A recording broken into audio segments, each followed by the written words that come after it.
अभी आपने एक शब्द यूज किया हिंदुस्तान, तो जानना चाहूंगी ये हिंदुस्तान है कहाँ? क्योंकि आज तक हमने ना किसी पुस्तक में पढ़ा है ना संविधान में लिखा है। आखिर ये हिंदुस्तान भारत के नक्शे में है कहाँ पर? हिंदू म्हणून हिंदुस्तान मरणार नाही.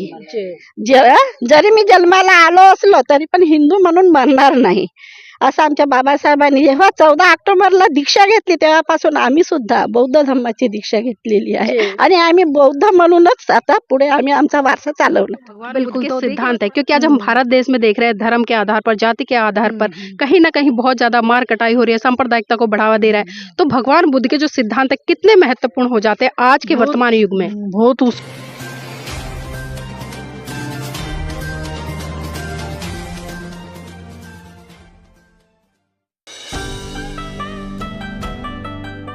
नमस्कार, आप देख रहे हैं एनबी न्यूज 24x7 नीलम बोध के साथ। और साथियों, आज है हम सारनाथ की पावन भूमि इतिहास के पन्नों में स्वर्ण अक्षरों में दर्ज है, और वो दर्ज क्यों है उस विषय पर भी हम चर्चा करेंगे। और आज मेरे साथ में एक पूरा ग्रुप आपको दिखाई दे रहा होगा जिसने सफेद वस्त्र धारण किए हुए हैं, और ये ग्रुप महाराष्ट्र के नांदेड़ से आया है और काफी क्रांतिकारी ग्रुप है। जो हम इनसे मिले तो थोड़ी सी चर्चा हुई, जिज्ञासा हुई कि इनसे जाने कि आज भारत देश में भगवान बुद्ध के जो सिद्धांत है, उनका जो धर्म है, उसका क्या महत्व है, और आज जो भारत के लोग हैं किस तरह से भगवान बुद्ध के धर्म को समझ रहे हैं और उसको किस तरह से प्रचारित और प्रसारित कर रहे हैं। और आज एक विशेष दिन है, और वो विशेष दिन क्या है उस पर भी मैं चर्चा करूंगी। पहले मैं जान लेती हूँ, सर आपका नाम क्या है? मेरा नाम है कैलाश सावते। कैलाश जी, आज हम देख रहे हैं कि सारनाथ में लाखों की संख्या में लोग उमड़े हैं, अलग अलग तरीके से एक उत्सव सेलिब्रेट कर रहे हैं। आखिर वो उत्सव है क्या? आज जो बुद्ध पूर्णिमा है, भगवान बुद्ध को ज्ञान प्राप्ति हुआ था, और वो ज्ञान प्राप्ति मानव जाति के कल्याण के लिए, मानव जाति के हित के लिए, जो हर व्यक्ति को समस्या का अनावरण करती है। भगवान बुद्ध का जो संदेश था सब मानव जाति के लिए था, और इसी धम्म पे सब हिंदुस्तान या हर देश में जो बुद्ध का ज्ञान चलता है, युद्ध नहीं बुद्ध चाहिए, हर किसी को लगता है। सर, अभी आपने एक शब्द यूज किया हिंदुस्तान, तो जानना चाहूंगी ये हिंदुस्तान है कहाँ? क्योंकि आज तक हमने ना किसी पुस्तक में पढ़ा है ना संविधान में लिखा है। आखिर ये हिंदुस्तान भारत के नक्शे में है कहाँ पर? हिंदुस्तान इंडिया है सब ये जो हर व्यक्ति की जो विचार शक्ति है, जो सोचने की शक्ति है। नहीं, जी अलग-अलग जी, है। अगर हम हिंदुस्तान की बात करें तो हिंदू का रहने का स्थान, जहाँ पर सिर्फ खाली हिंदू रहते हो, लेकिन भारत तो एक संपूर्ण प्रबुद्ध देश है और यहाँ पर तमाम धर्म के मानने वाले लोग रहते हैं। क्योंकि बाबा साहब ने साफ साफ कहा है कि भारत एक धर्मनिरपेक्ष देश है और यहाँ पर हर व्यक्ति को अपनी आज़ादी के साथ में रहने का अधिकार है, अपने धर्म को पालन करने का अधिकार। तो फिर हम बार बार इस भारत को हिंदुस्तान क्यों बोलते हैं? नहीं, ऐसा है, जो हिंदुस्तान यानी हम जो हिंदी लैंग्वेज यूज करते हैं उसलिए हिंदुस्तान बोलते हैं। भारत भी तो बोल सकते हैं, भारत भी तो हिंदी में है ना सर? भारत मराठी में बोल सकते हैं, भारत इंडिया इंग्लिश में बोल सकते हैं। और हर ऐसा नहीं है, इंडिया में हर जाति है, जाति धर्म है, सब जाति धर्म मिला के ये इंडिया चलता है। नहीं, इंडिया तो चलता है, भारत भी चलता है, लेकिन सर ये हिंदुस्तान कहाँ चलता है? हिंदुस्तान ही चलता है, ऐसा नहीं है। हिंदुस्तान ऐसा है, भारत में मुस्लिम लोग भी है। हाँ, वो भी कल को हम कह रहे हैं कि मुस्लिम हो जाए या खालिस्तान हो जाए। नहीं, ऐसा नहीं है, ऐसा कोई नहीं कर सकता। लेकिन संवैधानिक रूप से हमें भारत का इस्तेमाल करना चाहिए या इंडिया का इस्तेमाल करना चाहिए अपने देश के लिए? नहीं, सभी जाति का देखो कैसा है, सोचेंगे तो भारत का भी करना चाहिए, हिंदुस्तान का करना चाहिए। ये जो अपन हिंदुस्तान, भारत और इंडिया करते रहेंगे तो हर जाति में गठबंधन हो जाएगा, अलग अलग जाति भेदभाव हो जाएगा। चलिए सर, ये आपके विचार है, लेकिन मैं जो आपका हिंदुस्तान वाला विचार है उससे सहमत नहीं हूँ। आपकी अपनी राय हो सकती है। सर, आपसे भी जानना चाहूंगी, जो अभी मान्यवर ने एक शब्द यूज किया हिंदुस्तान, आप किस तरह से देखते हैं इसको? मेरा नाम हंसराज संभाजी वन्ने है और भारतीय बौद्ध महासभा नांदेड़ शहर का मैं अध्यक्ष हूँ।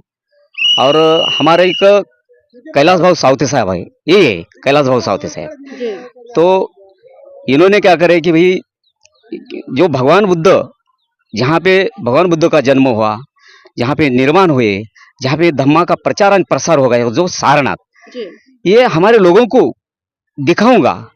जो शोषित पीड़ित गौर गरीब लोग हैं, तो मापक दर में 7,000 रुपये में 15 दिन घुमाने का, खाने का, सब कुछ, रहने का, सब कुछ काम ये कैलाश भाऊ सावते साहब करते हैं। मैं बहुत उंगली कर रहा हूँ, वो कैलाश भाऊ सावते साहब है। और आप बोले कि जो हिंदुस्तान या भारत, बाबा साहब ने बोल दिया है, बोले वाला है कि जो अपने संविधान में India India is Bharat, India is Bharat, और यह भारत में सब जाति धर्म के लोग रहते हैं, सब हम भाई भाई बहन ऐसा समझ के मिलजुल के रहते हैं। और बाबा साहब ने बहुत कुछ किया है। बाबा साहब ने जो 18 पगड़ जात है, जो का बहुजन वर्ग है, इन लोगों के लिए बाबा साहब ने बहुत कुछ किया है और हित के लिए किया है, सबके हित के लिए किया है। बहुत पहले तो 12 वाला बलात्कार थे, बाबा साहब ने निकाल दिए। बाबा साहब ने क्या नहीं करे, बहुत कुछ किए। भगवान बुद्ध का संदेश तो बाबा साहब ने घर घर में पहुंचाए। जी सर, जानना चाहूंगी आप बौद्ध हैं या हिंदू हैं? मैं बौद्ध हूँ। अच्छा, बौद्ध है, इसलिए जो बौद्ध स्थान है उन पर घूम रहे हैं। बिल्कुल। जी चलिए, बहुत अच्छी बात है। यहाँ पर महिला साथी भी हमारे साथ हैं, उनसे भी जुड़ने का प्रयास करेंगे। आपका नाम क्या है? जी अर्चना चौहान। अर्चना चौहान जी, नांदेड़ से ही आए आप भी? जी नहीं, मैं भंडारा डिस्ट्रिक्ट से हूँ। भंडारा से हैं। तो पहले हमारे दर्शकों को ये बताइए, आप कौन सी जगह पर खड़े हैं अभी? अभी ये सारनाथ में हम खड़े हैं, धम्म स्तूप के सामने। ये सारनाथ में धम्म स्तूप का मेरे सामने देख पा रहे होंगे। मैं चाहूंगी एक बार कैमरामैन से थोड़ा सा उधर घुमाकर दिखाएं। ये धम्मेक स्तूप है और धम्मेक स्तूप का बहुत बड़ा इतिहास है। इसके बारे में कुछ थोड़ा सा हमारे दर्शकों को बताएं, क्या इतिहास है वो? उतना तो मैं नहीं बता सकती। नहीं पता है, आपको पता है? नहीं पता, आपको पता है? यहाँ भगवान बुद्ध ने 5 उसके साथ उसको दीक्षा दिया। 5 परिव्राजकों को दीक्षा दी थी। हाँ, तो देखिए, जिस तरह से उन्होंने बताया कि जो 5 परिव्राजक थे, उनको पहला धम्मोपदेश यही सारनाथ की भूमि जो धम्मेक स्तूप है यहाँ पर देने का काम किया था। बहन जी, आपका नाम क्या है?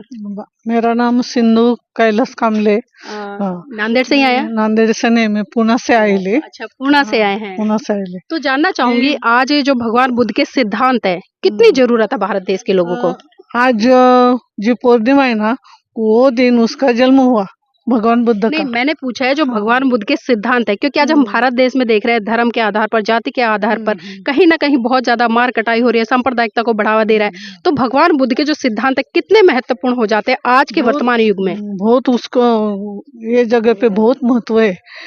इधर 5 परिव्राजक थे ना, इधर उसको उसने बताया कि ज्ञान प्राप्ति हो गई ना, उसने उसको बताया और बोले ये 5 ही जगह जाओ और ये धम्म का प्रचार करो। इधर ही थे। उसने धम्म के प्रचार करने के लिए 5 परिव्राजकों को तैयार किया, लेकिन मेरा सवाल कुछ और था, शायद उस पर प्रकाश नहीं डाल पाए। भाई जी, नाम क्या है? मेरा नाम आनंद राव है। आनंद राव जी, मैं तेलंगाना स्टेट से आया हूँ। तेलंगाना से आए हैं। ये मेरा फर्स्ट टाइम है। मेरा एज 63 है और ये फर्स्ट टाइम मैं बुद्ध दर्शन के लिए आया हूँ। तो फर्स्ट टाइम आया, कैसा लगा आपको? मुझे तो हकीकत में मेरे इमेजिनेशन से कहीं गुना बाहर है। हाँ, बहुत ही। तो सर, जानना चाहूंगी, तेलंगाना से आए हैं, फर्स्ट टाइम आए हैं, बिल्कुल अलग अनुभव है।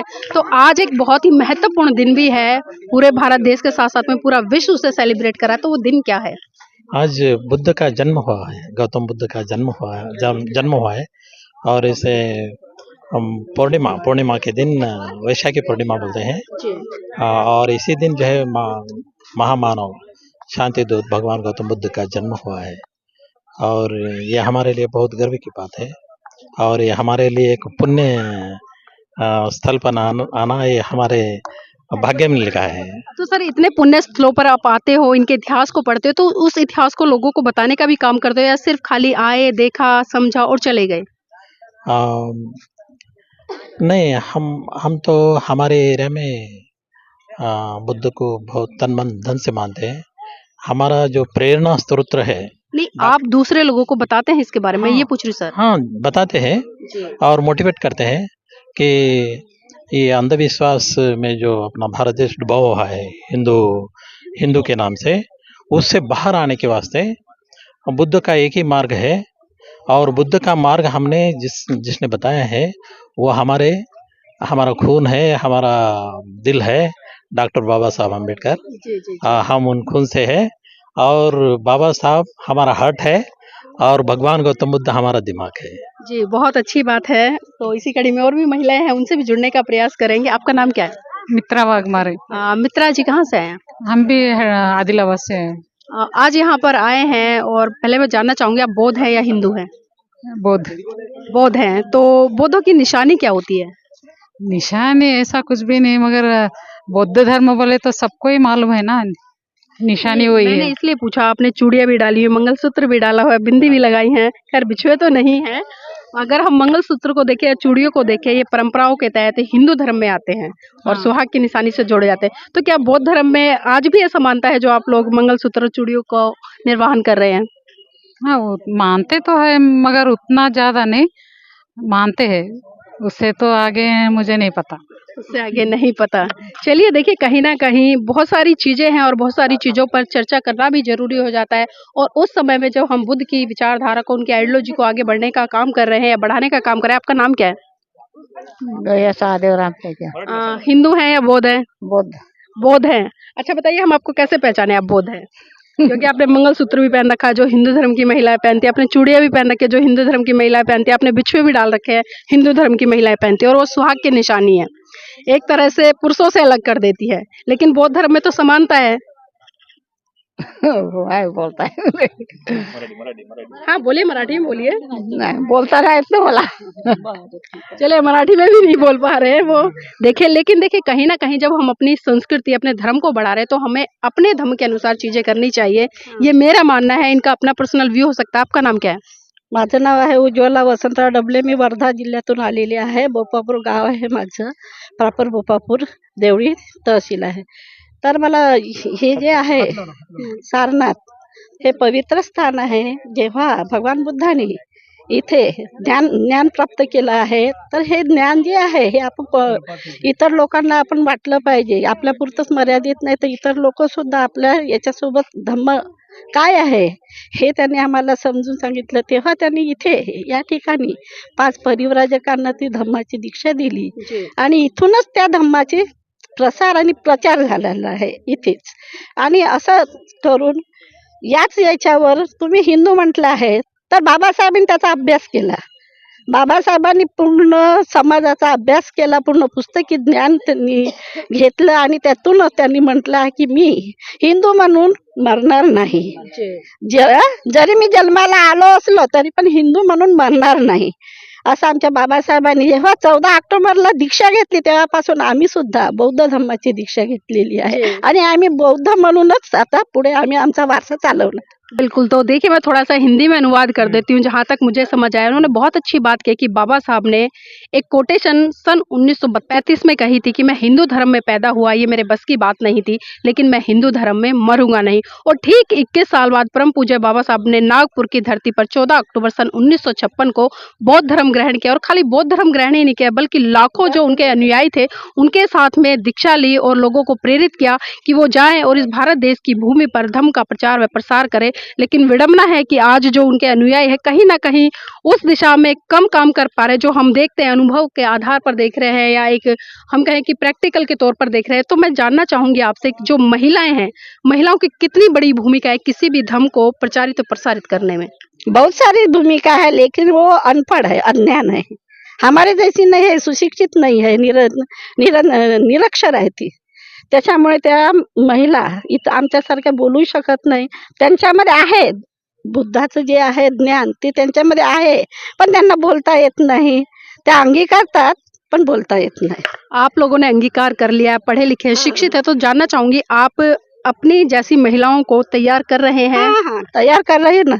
जी चलिए, बहुत बहुत साधुवाद के पात्र है और हम मंगल कामनाएं देते हैं। और खासकर इस पर्व पर ये लोग यहाँ पर भ्रमण करने आए, घूमने आए हैं और यहाँ से कुछ ना कुछ महत्वपूर्ण इतिहास की जानकारी लेकर जा रहे हैं। और उम्मीद करेंगे कि जो जानकारी इन्होंने यहाँ से हासिल की है वो जाकर अपने क्षेत्र में, चाहे महिला हो या बच्चे हो या परिवार के अन्य लोग हो, उनको बताने का काम करे, ताकि जो बुद्ध के सिद्धांत है, उनकी विचारधारा है, वो पूरे भारत देश में फैल सके। और फिर से वो दिन आए जब भारत के प्रत्येक कोने से ये गूंजे कि ले अंत मन दीप भाव, मूल मंत्र बने स्वयं के स्वामी, गूंज उठे हर बस्ती से बुद्धं शरणं गच्छामि।